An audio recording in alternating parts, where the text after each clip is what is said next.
Bonjour et bienvenue dans cette série de vidéos consacrée au Web Component.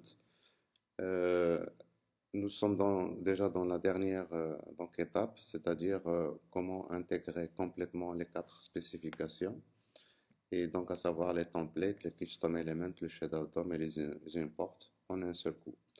Alors pour cela, nous allons créer un fichier dans lequel on va tester. Donc, on va l'appeler encore une fois test.html. Tester la nouvelle façon de faire. Et là, nous allons importer notre élément, donc qu'on nous allons créer bien sûr plus tard. Donc, c'est link rel égale import. Et notre élément, nous allons l'appeler azelement.html. Donc, le fichier va être appelé azelement.html. Et donc notre élément, on va l'utiliser comme ceci. Donc az-element. Voilà, alors on pourrait donner des attributs, etc. Donc le but ici, c'est d'intégrer les quatre spécifications en même temps. Et donc alors on va créer notre fichier az-element.html. az-element.html. Et dans notre élément, alors, on va donc embarquer le code qu'on va réutiliser dans un template. On va lui donner un identifiant TMPL. Et donc on va essayer de faire quelque chose de très simple. Donc les styles, on va avoir un H2 et on va mettre une couleur de point rouge. Et après mon style, donc le contenu que je vais utiliser un H2. Et donc ici, on va s'assurer que notre élément va être dans le shadow DOM. Et donc je suis dans le shadow DOM. Et après ça, donc il va falloir qu'on puisse utiliser notre élément de manière automatique. Donc on va écrire un script qui va nous faire ça. Alors pour pouvoir donc récupérer le contenu de cet élément, donc on serait tenté d'écrire var content égale document.querySelector de dièse tmpl. Alors, CTRL S. Alors, alors, il faut savoir que notre variable ici, content, théoriquement, on va pouvoir y accéder à partir de là, si j'exécute mon code. J'inspecte. Alors, au niveau de ma console, donc je peux écrire ici content. Et on va voir qu'est-ce qu'il y a dedans. Eh bien, il y a nul. Ça veut dire quoi? Alors, ça veut dire que au niveau du code que j'écris ici, document.querySelector, le document qui est la variable document ici, c'est pas ce document-là, c'est le document test.html.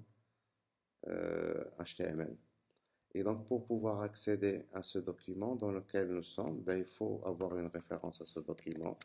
Et pour ça, donc, je vais l'appeler doc égale. Et là, c'est document current script. Et là, je vais faire référence au script dans lequel je suis, current script.owner document. Owner document. Et à partir de là, si je fais ça, si j'utilise ici la variable doc, je reviens ici et j'écris content, eh bien, on se rend bien compte qu'on a récupéré donc notre template avec le fragment DOM qui est dedans. Moi, ce que je veux, c'est le fragment qui est à l'intérieur. Et donc ici, .content. Voilà. Alors, il faut faire bien la distinction entre ici le document qui est lié à mon fichier ici et le document qui est lié à ça. Il y a deux documents qu'on va utiliser. À partir de là, puisque j'ai récupéré le contenu, mon contenu, donc ce qu'on faisait, si on veut le réutiliser plusieurs fois, il faut le cloner. Donc var clone égale, je vais cloner le contenu, donc content.clone.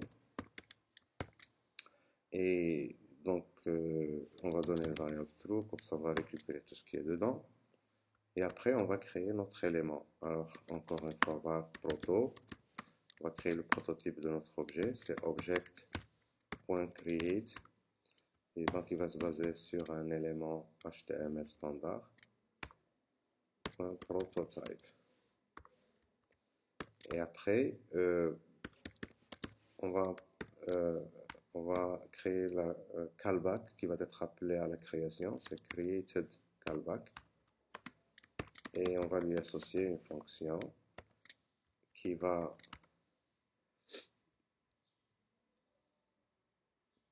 Alors, qu'est-ce qu'elle va faire? Donc, notre fonction, elle va... Alors, même le clone ici, on peut le faire à l'intérieur. CTRL X, je peux le faire ici. CTRL V. Et puis, on va insérer ça dans notre élément. On va créer un shadow root. Create shadow root. Et puis, on va ajouter append child. On va ajouter le clone. Voilà, donc alors pour la création de mon élément, c'est fait. Il suffit maintenant d'enregistrer notre un nouvel élément. Et bien pour l'enregistrer, alors il faut savoir qu'on peut l'enregistrer dans le document courant comme on peut l'enregistrer dans le document hot, c'est-à-dire celui-ci. Bien c'est pareil, donc ça va fonctionner dans les deux cas. Je préfère l'enregistrer dans celui-ci. Donc point register element. Register element 2. Alors mon élément, donc on va l'appeler az element. Et puis, donc on va donner son prototype, prototype, deux points, le prototype qu'on vient de créer. Donc voilà pour mon élément, CTRL S. Si je reviens ici, j'actualise. Alors, content.clone is not a function. Alors, c'est pas, bien sûr, clone, c'est pas une fonction, c'est clone not. CTRL S. Voilà, donc mon élément a été ajouté. Je peux aller l'inspecter. Inspecter.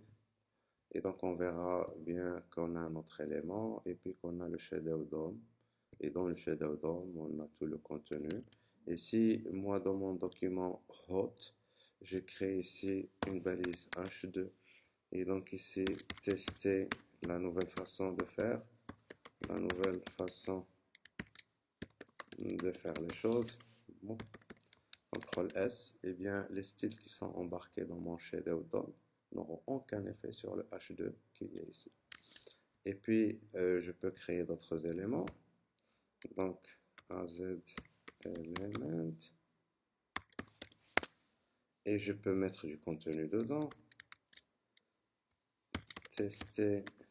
Alors, on va écrire ici. Je suis dans ce qu'on appelle ici le light DOM. Alors, si j'actualise, bien sûr, on va rien voir. Donc ici, je suis dans le shadow DOM. C'est le nouvel élément. Alors j'en ai combien? J'en ai deux éléments. C'est les deux éléments qui sont en rouge. Le deuxième, il contient un contenu, mais le contenu n'apparaît pas. Alors, rappelez-vous que quand on avait vu le shadow DOM, ce qui est intéressant, c'est que quand on veut insérer du contenu dans le light shadow, il faut ajouter une balise qui s'appelle content. Et cette balise, on appelle ça le point d'insertion. C'est là où le contenu que vous ajoutez dans votre balise, en l'occurrence pour nous, ce qu'on a ajouté ici, il va être injecté directement dans cette position. Donc j'enregistre. Si j'actualise, eh bien on va voir le contenu. Alors on est libre de mettre la balise vraiment là où on veut. Je peux faire ça, CTRL X et la mettre avant, CTRL V, CTRL S. J'actualise, et bien, on voit très bien qu'on peut construire et composer vraiment nos éléments comme on veut, comme on voudrait le faire. Voilà, donc alors donc l'utilisation générale. Alors je rappelle que ici, on n'a fait que importer, notre fichier et on l'a utilisé. Donc c'est ce qu'on veut et c'est ce qu'on devrait faire. Ah aussi, par contre, maintenant, si on veut faire ça pour notre élément qu'on avait là, ici, donc CTRL C, je vais le ramener ici, CTRL V, enfin notre exemple de galerie. Eh bien, notre exemple de galerie, le voici. On avait vu qu'il y a beaucoup de code. Et nous, ce qu'on aimerait bien avoir, c'est juste donc ajouter les éléments de manière déclarative ou bien les utiliser de manière impérative comme celui-ci, comme, euh, comme ceci. Alors, pour ne pas mélanger, donc on va utiliser ça pour copier et coller.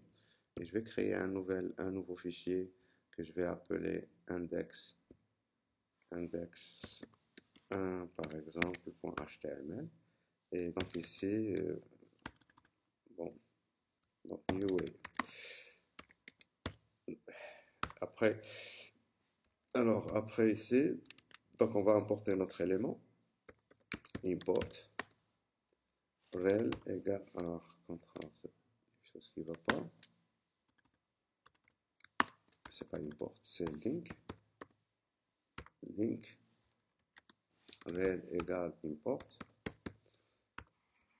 et href égale donc notre nouvel élément qui est azcard. Et après, on pourrait utiliser notre carte, donc ici c'est azcard, et on avait src égale, on va donner le chemin donc images slash image 1.jpg et puis title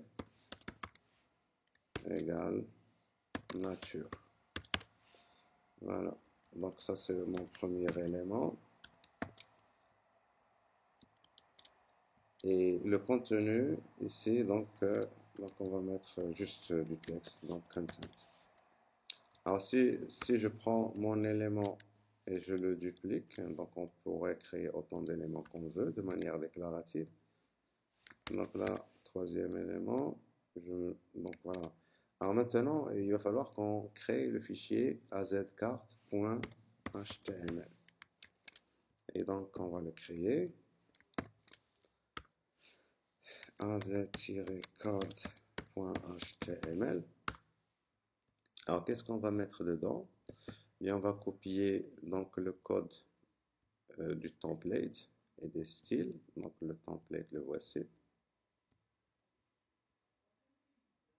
Alors je copie morceau par morceau, CTRL C. Alors il est où mon fichier? azcard.html, CTRL V. Et puis après on va avoir script. Et dans mon script, donc on va avoir alors le script qu'on avait mis ici. Alors le i on n'en aura pas besoin, donc je copie ça et après on va réarranger les choses. Alors, je copie jusque là, jusqu'à l'enregistrement. CTRL C, CTRL V. Alors, variable i, on n'en a pas besoin. Alors, le clone par contre, oui. Récupérer le contenu de la carte qui est ici, le contenu du gabarit. Donc, souvenez-vous, donc on avait dit qu'il va falloir créer une variable doc qui se réfère à ce document qu'on va importer et que cette variable va contenir document.current script.owner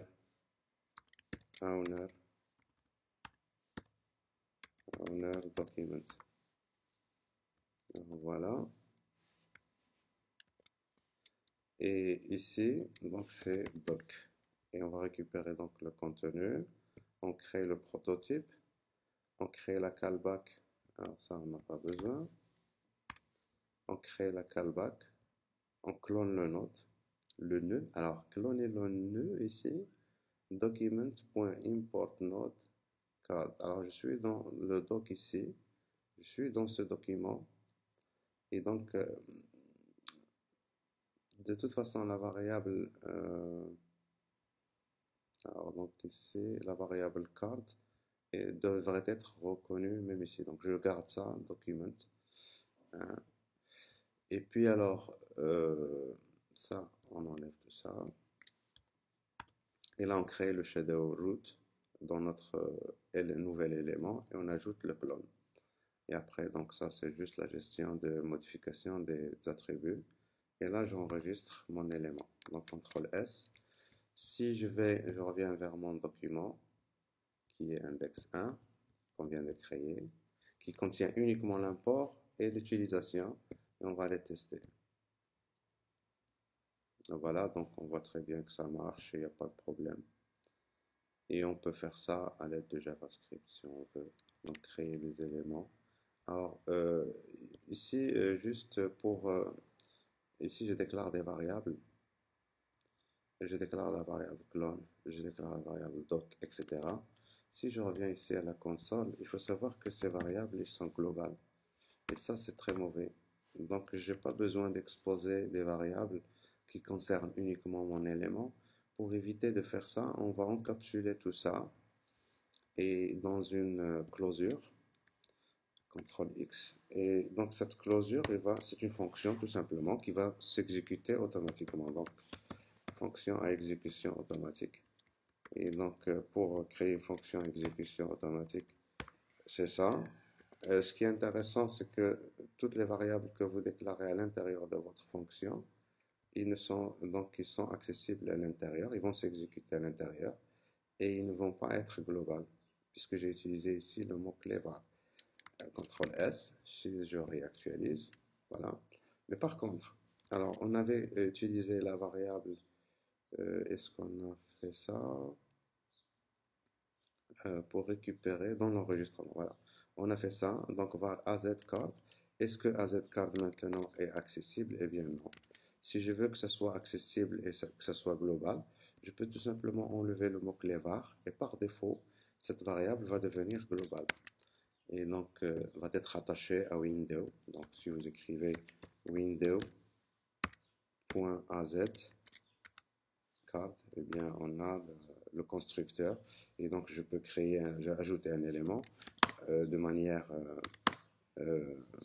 impérative. E égale new azcard. Et je prends mon élément et je vais mettre les attributs, à jour les attributs. Cet attribut, on en a deux. Et donc, le premier, c'est src, virgule, je lui donne une valeur. Et donc, la valeur, c'est slash images, slash, on va ajouter image 4.jpg. Et puis, e.set title. Alors, c'est pas set title, qu'est-ce que je fais? Set attribute. De quoi? De title. Virgule. Donc ici, mon titre. Et puis, on va ajouter du HTML dedans. e.inner HTML. Et là, vraiment, c'est la totale. Et donc ici, je vais écrire juste du contenu. Comme ça, on va le distinguer. Et puis, on va l'ajouter maintenant au DOM.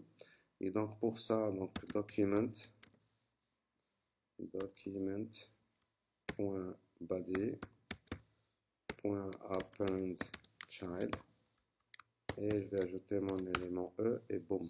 Et voilà. Et donc, on peut vraiment créer des éléments de manière très simple. Donc, je récapitule. Donc, ici, dans mon code de ma carte, j'ai utilisé un template. Et donc, ça, c'est la première spécification. Ça permet d'embarquer donc tout simplement du code qui est inerte. Je rappelle bien qui est inerte. Et donc, si vous ne l'utilisez pas, si vous ne le récupérez pas, donc comme on vient de faire ici, là, on récupère ce contenu et c'est là qu'on va l'utiliser. Il ne faut pas oublier de le cloner parce que si vous ne le clonez pas et vous l'ajoutez, c'est que en réalité, vous le déplacez. Et donc, alors, il faut faire des clones. Et puis après, donc, on va personnaliser dans Create Callback. On va personnaliser notre élément. Et il ne faut pas oublier de l'ajouter dans le shadow root. Et donc ici, dans le shadow DOM.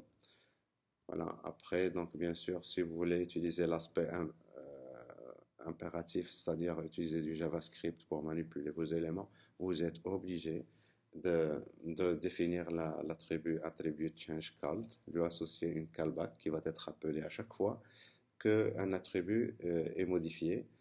Et donc, vous récupérez dans cette callback l'attribut, l'ancienne valeur et la nouvelle valeur de l'attribut. Donc, vous faites vraiment ce que vous voulez à ce niveau. Et en dernière étape, on enregistre notre élément en lui passant le nom de notre élément et puis le prototype de l'objet qu'on vient de créer. Alors, donc voilà, j'espère que ces vidéos vous ont donné une idée globale sur les web components. Et donc, vous avez compris les briques de base qui sont utilisées et pourquoi ils sont liés les unes aux autres et comment au final on arrive à créer des choses vraiment très simples comme ça. On importe un élément et on l'utilise. Eh bien, je vous remercie d'avoir suivi ces vidéos. À la prochaine.